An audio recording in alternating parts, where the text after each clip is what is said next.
Hello bachcho, let's read this given question. So the given question says that this is the assertion and reason type question.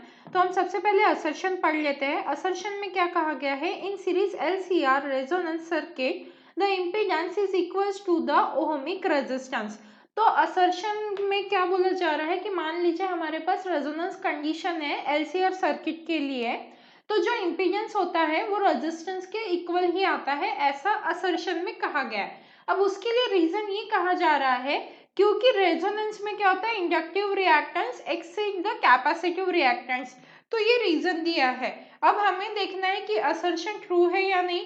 वैसे ही same reason is true और not. And इस सब के बाद assertion और reason दोनों, मतलब reason is the proper explanation of the assertion और नॉट, ये भी हमें देखना है.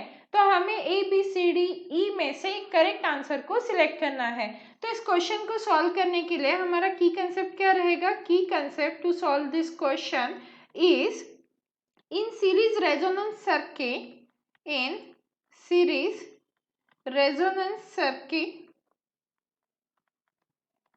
इन सीरीज रेजोनेंस सर्किट क्या होता है? Inductive reactance is equals to capacitive reactance होता है.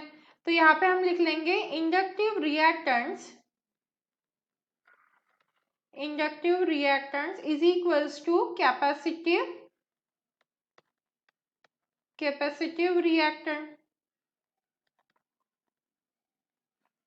जो हमारा इंडक्टिव रिएक्टेंस होता है वो कैपेसिटिव रिएक्टेंस के बराबर होता है. मतलब हम बोल सकते हैं omega L is equals to 1/ओमेगा सी.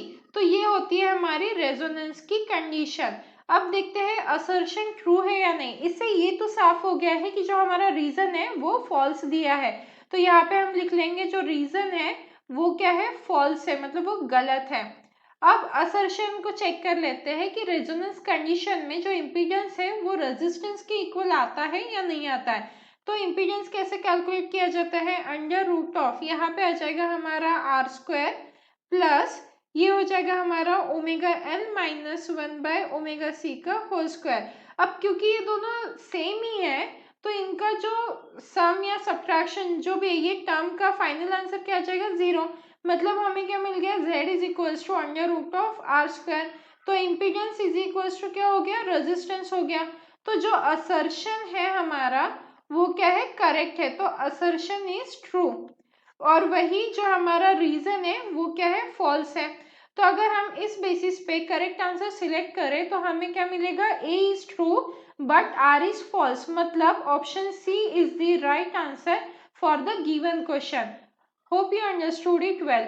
Best of luck.